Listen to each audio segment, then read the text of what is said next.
2023 Telangana assembly ఎలక్షన్స్లో BRS ఓటమి ఆ పార్టీ పతనానికి నాంది పడిందా? తెలంగాణలో ప్రస్తుతం బీఆర్ఎస్ పార్టీ పరిస్థితి చూస్తే అది నిజమేనేమో అనుకోక తప్పదు. తెలంగాణ ప్రత్యేక రాష్ట్ర సాధన కోసం ఏర్పడిన టీఆర్ఎస్ పార్టీ 2023 ఎలక్షన్స్ ముందు బీఆర్ఎస్గా పేరు మార్చుకుంది. నిజానికి అప్పటి నుంచే బీఆర్ఎస్ పార్టీకి ఎదురు దెబ్బలు తగులుతూనే ఉన్నాయి.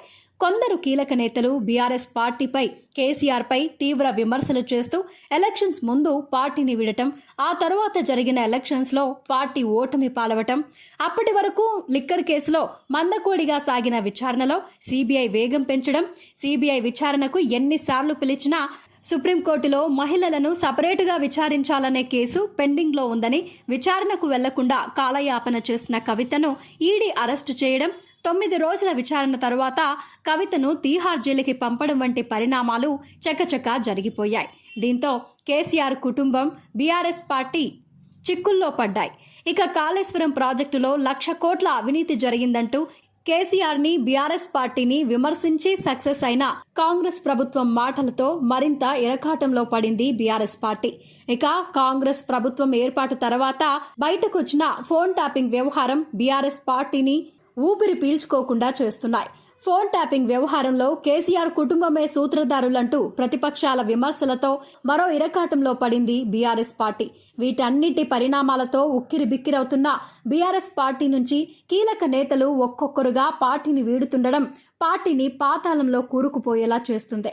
ఒకప్పుడు ఏ ఎలక్షన్స్ జరిగినా బీఆర్ఎస్ తప్ప వేరే అభ్యర్థులే కనిపించని పరిస్థితి నుంచి ఇప్పుడు బీఆర్ఎస్ పార్టీ నుంచి పోటీ చేయడానికి నేతలు మొహం చాటేసే పరిస్థితికి బీఆర్ఎస్ దిగజారిపోయింది. ఓవైపు కాళేశ్వరంలో అవినీతి ఆరోపణలు, మరోవైపు 100 కోట్ల ముడుపుల కేసులో కవిత తీహార్ జైలుకెళ్లడం, ఫోన్ ట్యాపింగ్ వ్యవహారం, వెన్నుదన్నుగా ఉన్న నేతలే తీవ్ర విమర్శలు చేస్తూ పార్టీని వీడటం వెరసి బీఆర్ఎస్ పార్టీ ప్రస్తుత పరిస్థితికి అద్దం పడుతుంది. మరి ఈ ఆరోపణలన్నీ ఎదుర్కొని బీఆర్ఎస్ పార్టీ నిలవగలదా? నిలిచి గెలవగలదా? 2023 తెలంగాణ అసెంబ్లీ ఎలక్షన్స్లో బీఆర్ఎస్ ఓటమి ఆ పార్టీ పతనానికి నాంది పడిందా? తెలంగాణలో ప్రస్తుతం బీఆర్ఎస్ పార్టీ పరిస్థితి చూస్తే అది నిజమేనేమో అనుకోక తప్పదు. తెలంగాణ ప్రత్యేక రాష్ట్ర సాధన కోసం ఏర్పడిన టీఆర్ఎస్ పార్టీ 2023 ఎలక్షన్స్ ముందు బీఆర్ఎస్గా పేరు మార్చుకుంది. నిజానికి అప్పటి నుంచే బీఆర్ఎస్ పార్టీకి ఎదురు దెబ్బలు తగులుతూనే ఉన్నాయి. కొందరు కీలక నేతలు బీఆర్ఎస్ పార్టీపై, కేసీఆర్పై తీవ్ర విమర్శలు చేస్తూ ఎలక్షన్స్ ముందు పార్టీని వీడటం, ఆ తరువాత జరిగిన ఎలక్షన్స్లో పార్టీ ఓటమి పాలవటం, అప్పటి వరకు లిక్కర్ కేసులో మందకోడిగా సాగిన విచారణలో సీబీఐ వేగం పెంచడం, సీబీఐ విచారణకు ఎన్నిసార్లు పిలిచినా సుప్రీంకోర్టులో మహిళలను సపరేటుగా విచారించాలనే కేసు పెండింగ్లో ఉందని విచారణకు వెళ్లకుండా కాలయాపన చేసిన కవితను ఈడీ అరెస్టు చేయడం, 9 రోజుల విచారణ తరువాత కవితను తీహార్ జైలుకి పంపడం వంటి పరిణామాలు చకచకా జరిగిపోయాయి. దీంతో కేసీఆర్ కుటుంబం, బీఆర్ఎస్ పార్టీ చిక్కుల్లో పడ్డాయి. ఇక కాళేశ్వరం ప్రాజెక్టులో 1,00,000 కోట్ల అవినీతి జరిగిందంటూ కేసీఆర్ని, బీఆర్ఎస్ పార్టీని విమర్శించి సక్సెస్ అయిన కాంగ్రెస్ ప్రభుత్వం మాటలతో మరింత ఇరకాటంలో పడింది బీఆర్ఎస్ పార్టీ. ఇక కాంగ్రెస్ ప్రభుత్వం ఏర్పాటు తర్వాత బయటకొచ్చిన ఫోన్ ట్యాపింగ్ వ్యవహారం బీఆర్ఎస్ పార్టీని ఊపిరి పీల్చుకోకుండా చేస్తున్నాయి.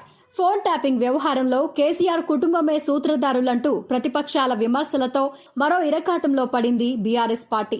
వీటన్నిటి పరిణామాలతో ఉక్కిరిబిక్కిరవుతున్న బీఆర్ఎస్ పార్టీ నుంచి కీలక నేతలు ఒక్కొక్కరుగా పార్టీని వీడుతుండడం పార్టీని పాతాళంలో కూరుకుపోయేలా చేస్తుంది.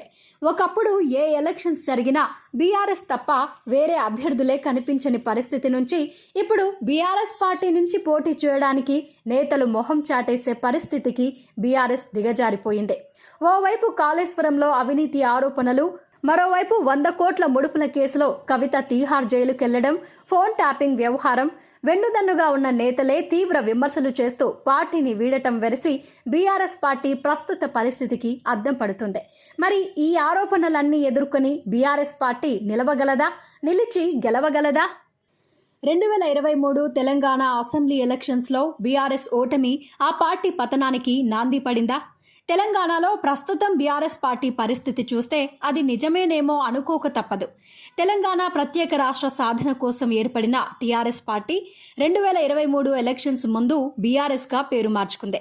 నిజానికి అప్పటి నుంచే బీఆర్ఎస్ పార్టీకి ఎదురు దెబ్బలు తగులుతూనే ఉన్నాయి. కొందరు కీలక నేతలు బీఆర్ఎస్ పార్టీపై కేసీఆర్పై తీవ్ర విమర్శలు చేస్తూ ఎలక్షన్స్ ముందు పార్టీని విడటం, ఆ తరువాత జరిగిన ఎలక్షన్స్లో పార్టీ ఓటమి పాలవటం, అప్పటి వరకు లిక్కర్ కేసులో మందకోడిగా సాగిన విచారణలో సీబీఐ వేగం పెంచడం, సీబీఐ విచారణకు ఎన్నిసార్లు పిలిచినా సుప్రీంకోర్టులో మహిళలను సపరేటుగా విచారించాలనే కేసు పెండింగ్లో ఉందని విచారణకు వెళ్లకుండా కాలయాపన చేసిన కవితను ఈడీ అరెస్టు చేయడం, 9 రోజుల విచారణ తరువాత కవితను తీహార్ జైలుకి పంపడం వంటి పరిణామాలు చకచకా జరిగిపోయాయి. దీంతో కేసీఆర్ కుటుంబం, బీఆర్ఎస్ పార్టీ చిక్కుల్లో పడ్డాయి. ఇక కాళేశ్వరం ప్రాజెక్టులో 1,00,000 కోట్ల అవినీతి జరిగిందంటూ కేసీఆర్ని, బీఆర్ఎస్ పార్టీని విమర్శించి సక్సెస్ అయిన కాంగ్రెస్ ప్రభుత్వం మాటలతో మరింత ఇరకాటంలో పడింది బీఆర్ఎస్ పార్టీ.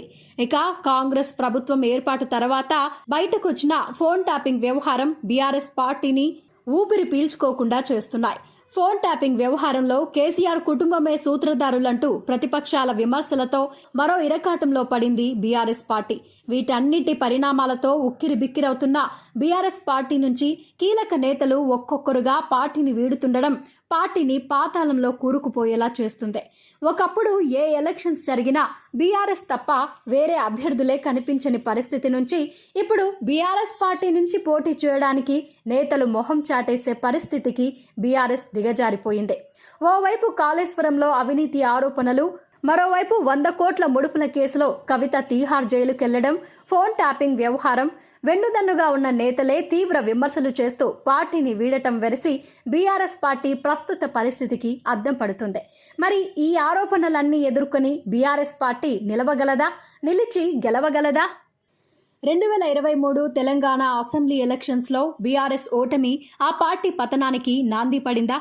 తెలంగాణలో ప్రస్తుతం బీఆర్ఎస్ పార్టీ పరిస్థితి చూస్తే అది నిజమేనేమో అనుకోక తప్పదు. తెలంగాణ ప్రత్యేక రాష్ట్ర సాధన కోసం ఏర్పడిన టీఆర్ఎస్ పార్టీ 2023 ఎలక్షన్స్ ముందు బీఆర్ఎస్గా పేరు మార్చుకుంది. నిజానికి అప్పటి నుంచే బీఆర్ఎస్ పార్టీకి ఎదురు దెబ్బలు తగులుతూనే ఉన్నాయి.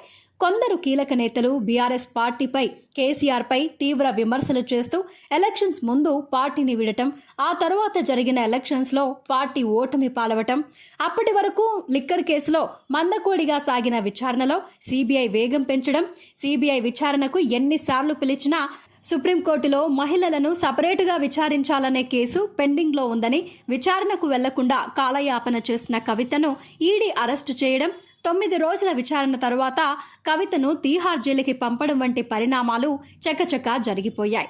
దీంతో కేసీఆర్ కుటుంబం, బీఆర్ఎస్ పార్టీ చిక్కుల్లో పడ్డాయి. ఇక కాళేశ్వరం ప్రాజెక్టులో 1,00,000 కోట్ల అవినీతి జరిగిందంటూ కేసీఆర్ని, బీఆర్ఎస్ పార్టీని విమర్శించి సక్సెస్ అయిన కాంగ్రెస్ ప్రభుత్వం మాటలతో మరింత ఇరకాటంలో పడింది బీఆర్ఎస్ పార్టీ. ఇక కాంగ్రెస్ ప్రభుత్వం ఏర్పాటు తర్వాత బయటకొచ్చిన ఫోన్ ట్యాపింగ్ వ్యవహారం బీఆర్ఎస్ పార్టీని ఊపిరి పీల్చుకోకుండా చేస్తున్నాయి. ఫోన్ ట్యాపింగ్ వ్యవహారంలో కేసీఆర్ కుటుంబమే సూత్రధారులంటూ ప్రతిపక్షాల విమర్శలతో మరో ఇరకాటంలో పడింది బీఆర్ఎస్ పార్టీ. వీటన్నిటి పరిణామాలతో ఉక్కిరిబిక్కిరవుతున్న బీఆర్ఎస్ పార్టీ నుంచి కీలక నేతలు ఒక్కొక్కరుగా పార్టీని వీడుతుండడం పార్టీని పాతాళంలో కూరుకుపోయేలా చేస్తుంది. ఒకప్పుడు ఏ ఎలక్షన్స్ జరిగినా బీఆర్ఎస్ తప్ప వేరే అభ్యర్థులే కనిపించని పరిస్థితి నుంచి ఇప్పుడు బీఆర్ఎస్ పార్టీ నుంచి పోటీ చేయడానికి నేతలు మొహం చాటేసే పరిస్థితికి బీఆర్ఎస్ దిగజారిపోయింది. ఓవైపు కాళేశ్వరంలో అవినీతి ఆరోపణలు, మరోవైపు 100 కోట్ల ముడుపుల కేసులో కవిత తీహార్ జైలుకెళ్లడం, ఫోన్ ట్యాపింగ్ వ్యవహారం, వెన్నుదన్నుగా ఉన్న నేతలే తీవ్ర విమర్శలు చేస్తూ పార్టీని వీడటం వెరసి బీఆర్ఎస్ పార్టీ ప్రస్తుత పరిస్థితికి అద్దం పడుతుంది. మరి ఈ ఆరోపణలన్నీ ఎదుర్కొని బీఆర్ఎస్ పార్టీ నిలవగలదా, నిలిచి గెలవగలదా?